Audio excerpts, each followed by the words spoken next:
Oh, I'm like, oh, this about to be tight. I could hear the music playing. Oh no, man really hit the Call of Duty drop shot and turned man into a Funko Pop. Okay, today we are talking about a ranger that y'all voted on the community poll. A ranger so different that he counts as a 6 ranger and a red ranger. A ranger that is so him they had to put his voice in Devil May Cry. The Qunatum Ranger, and I'm here to tell you how different this boy really is. So let's get right into it. So we start this off with the villainess of the show just finished shopping and coming face to face with a firing squad. And after not much negotiations, fire!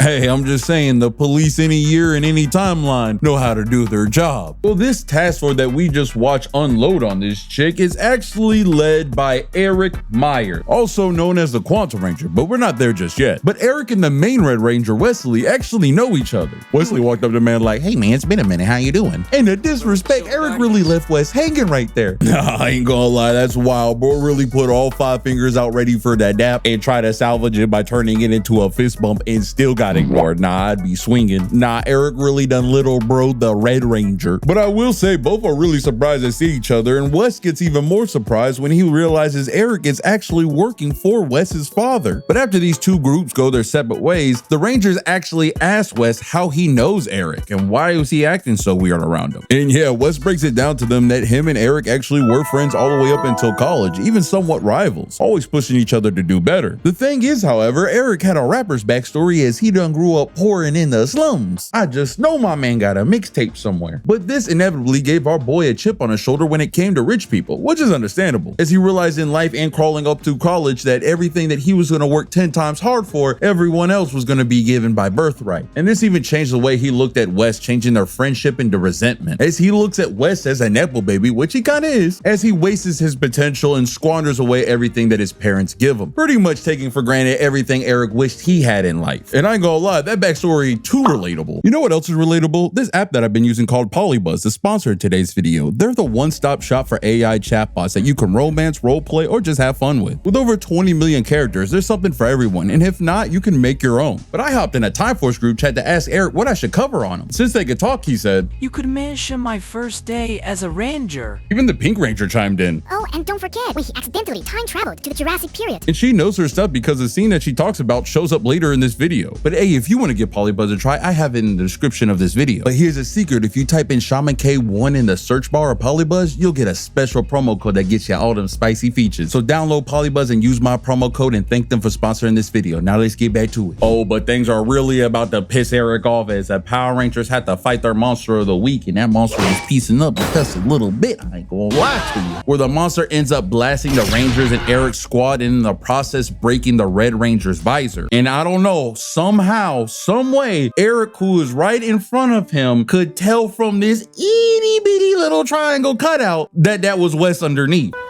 Wes?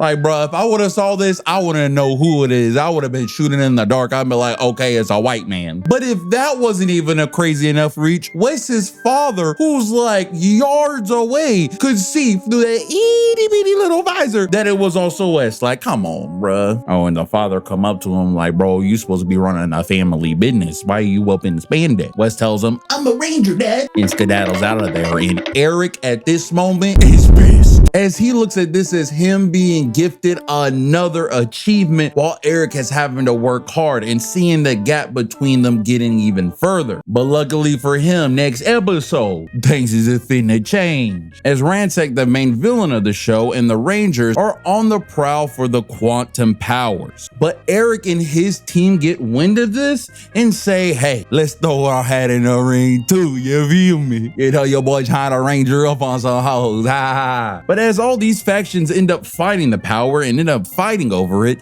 this gives Eric the opportunity to take it for himself. Oh, and you could tell Eric was ready for it. He done put his whole damn fist up in that thing. Nah, homie really done forgot the foreplay. You gotta play with it a little bit, trust me. And because he didn't listen to me, he got denied. But before man could spit on it and try it again, he got interrupted by some minion. Good thing his old buddy Weston came in with a save and they fought off the minions. And these boys might have a love-hate relationship, but I can really tell they deep down besties. Nah, they really posed up like they're gonna have their own buddy cop movie. But after one minion tries to take a sneak shot at Eric, the containment holding the quantum power starts to glow. And right as this happens, Circuit flies on in and says the stupidest, worst time thing you could possibly say in this moment. Pretty much explaining to Eric the one thing they don't want him to do. Oh, Wes, you have to stop Eric before he realizes that thing he tried to put his hand in earlier is working now. He could slide his fingers in and become the Quantum Ranger. We wouldn't want that to happen. Oh,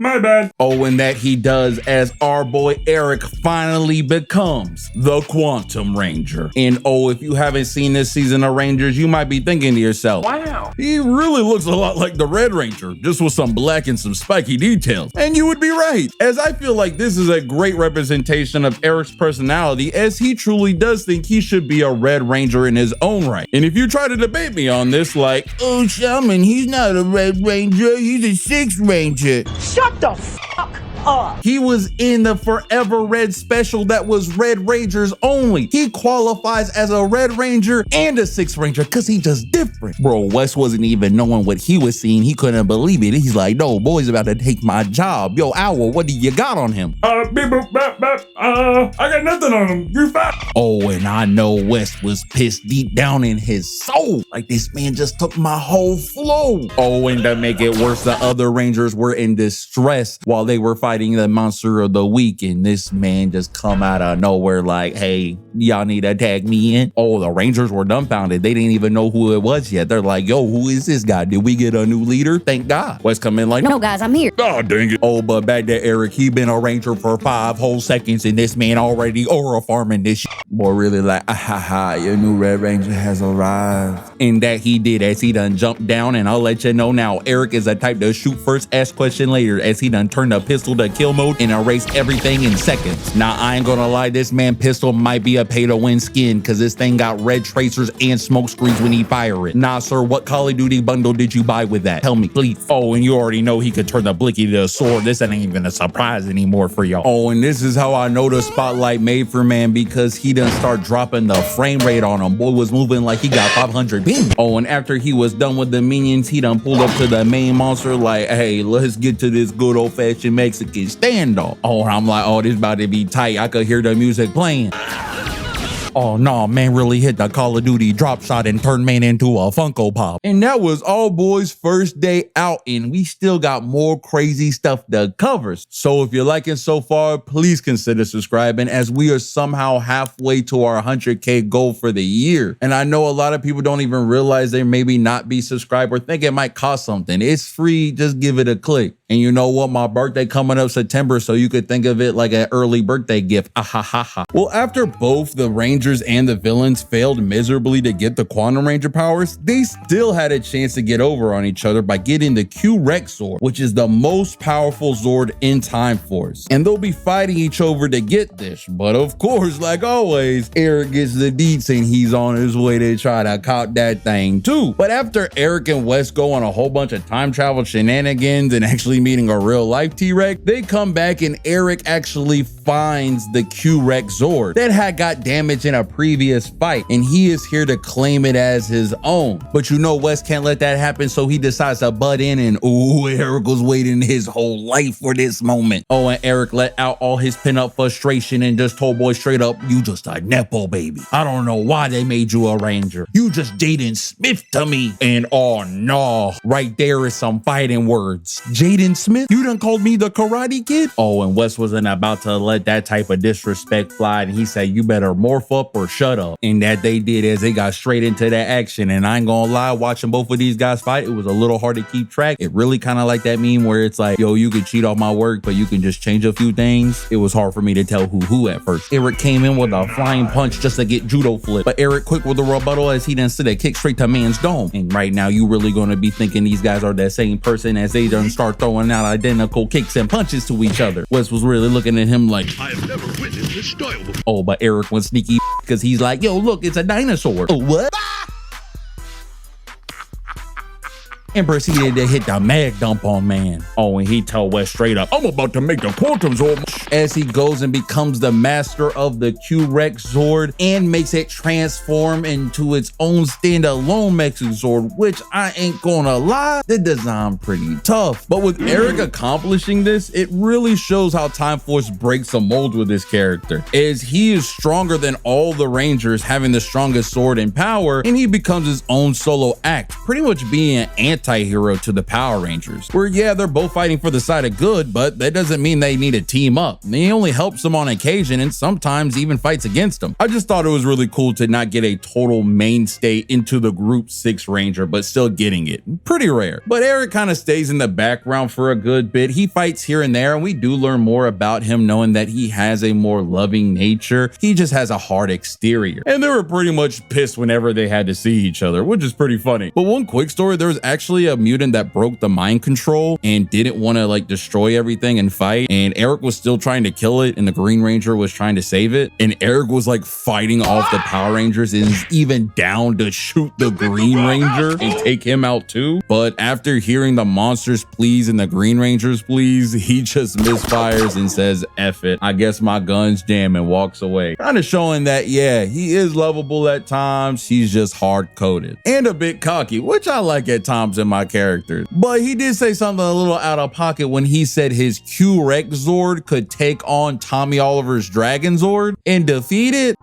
My boy. Hey, I'm not Death Battle. I don't know the statistics on that. I don't know the numbers, but I'm just saying you met Tommy Oliver, bro. I'm just wondering why you ain't say that to his face. If it were me, I would have went Zord for Zord just to prove a point, but you didn't. I'm just saying. Speaking of his Zord, he actually gets it took a few episodes later. I'm just saying. Now what happened to Tommy Oliver?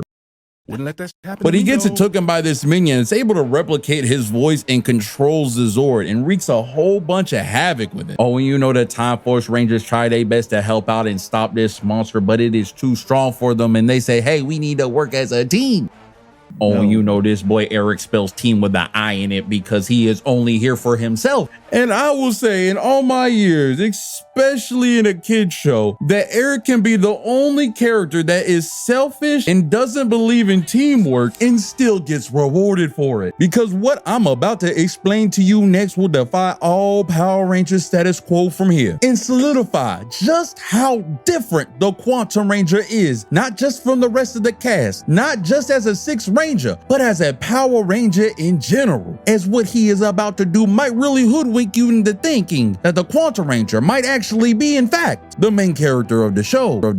But I'm gonna have to explain a couple of things for you to truly fathom how different this man really is. Understand, as a Power Ranger fan, casual, or new to the series, there are certain running themes and moments that happen across all the different series. Take, for example, how usually every Power Ranger team usually gets an additional member, usually known as the 6th Ranger, or how every Power Ranger team usually has a mentor, something like Zordon or Udana. And some of these things might be subject to change, but one thing that is always consistent through all the Power Ranger series is something that's only gifted to the leader of the Power Rangers, the Red Ranger, and the Red Ranger only, known as a battleizer. Oh, and I know Eric heard me say Red Rangers only, and he already in the back got his hands rubbing. Eric gets surrounded and outnumbered by minions and hits us with some really bad helmet CGI. I don't know why this reminds me of that really bad Steven Seagal on the bike CGI. It just made me laugh. His sword reaches out to him and tells him, hey Brody, I got something special for you.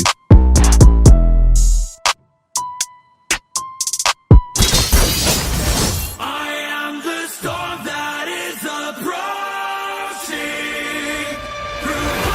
Oh, and it looked tough too. I can't even lie. And I know on the show they try to say it's not a battleizer, it's his mega mode or whatever. But come on, that thing's a battleizer. But the thing that makes this worse is he done got this power up before the actual Red Ranger did. Wes don't get his until like 12 episodes later. This stuff is ridiculous. Now there gotta be some favoritism in that back, I ain't gonna hold you. Oh, and his debut fight was clean because man really turned into Baraka with roller skates. Boy was wishing past people, he was schmooving. Now boy was dancing with the blade too. He even hit the pirouette. Boy thought he was on ATL. Oh, and bro, I don't even gotta say it. You already seen the channel enough. He can turn the blades into guns. Oh, and this man flexing knows no bounds because his Zord was down for the count. So he's like, hey, I'll just defeat the monster of the week by myself, solo dolo, and one shots an enlarged monster with his battleizer. He's different. I am repeating this for the umpteenth time. I didn't even know that was possible. Bro, I have watched a lot of Power Rangers and I cannot for the life of me think of an instance where a Ranger without a Zord defeated a Enlarger. If you know one, comment down below because I cannot think of one because this boy is just different. But he really stays this way through the whole series, really sticking to his guns. He does have a bit of a redemption where he does fight with Wes and takes a bullet for him, but a lot of that stuff I really recommend checking out for yourself. But if you want to hear me talk about the Quantum Rangers some more, I talk about them in our Forever Red special when the Red Rangers had to fight the Beetleborgs. I think you'll like that video if you like this, and it's nice and short. But if you want to hear me reminisce about the Beetleborgs, I actually just put a video about them too, and I'll let you know now that show was trippier than I remember. But like I said, please subscribe if y'all enjoyed, and until next time, what's poppin'? It's Shaman.